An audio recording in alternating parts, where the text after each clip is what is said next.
Hello friend, welcome to my channel. আমি doctor Chandrakant.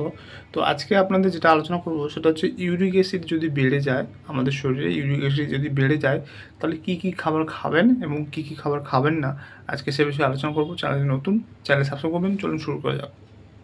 তো uric acid যদি বেড়ে যায় তাহলে কোন কোন খাবার খাবেন না, যেমন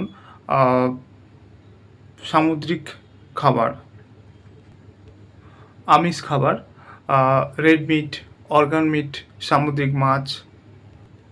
ইউরিক অ্যাসিড বেড়ে গেলে ডাল, বিশেষ করে মসুর ডাল, বিউলি ডাল, রাজমা এগুলো কম খেতে হবে বা এগুলো খাওয়া উচিত নয়। শাক, অর্থাৎ ইউরিক অ্যাসিড যদি বেড়ে যায় তাহলে পালং শাক এবং পুঁই শাক খাওয়া নিষেধ।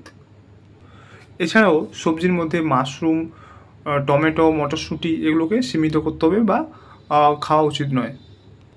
এছাড়াও ইউরিক অ্যাসিডের সমস্যায় অ্যালকোহল খাওয়া যাবে না, মিষ্টি বেশি খাওয়া যাবে না, কোল্ড ড্রিঙ্কস বেশি খাওয়া যাবে না। এবারে ইউরিক অ্যাসিডের সমস্যায় কী কী খাবার খাবেন, যেমন ভিটামিন সি জাতীয় ফল, লেবু, আমলকি, পেয়ারা এগুলো খান। এছাড়াও ডিমের কুসুম খুব সীমিত রেখে ডিম খেতে পারেন। ডিমের অ্যালবুমিন অংশ, সাদা অংশ খেতে পারেন। জল, প্রতিদিন 3 থেকে 4 লিটার জল পান করুন। এগুলো কিন্তু কিডনি থেকে ইউরিক অ্যাসিড ছেঁকে বার করে দিতে সাহায্য করে। তো আজকে জানলেন যে ইউরিক অ্যাসিডের সমস্যায় ইউরিক অ্যাসিড যদি বেড়ে যায় তাহলে কোন কোন খাবার খাবেন না এবং কোন কোন খাবার খাবেন, আজকে সেটা জানলেন। যারা ইউরিক অ্যাসিডের সমস্যায় ভুগছেন তারা এই নিয়মগুলো ফলো করুন, অবশ্যই ভালো ফল পাবেন। তো আজকের ভিডিও এই পর্যন্ত। চ্যানেল নতুন, চ্যানেল সাবস্ক্রাইব করবেন, ভিডিও লাইক করবেন। Thank you for watching.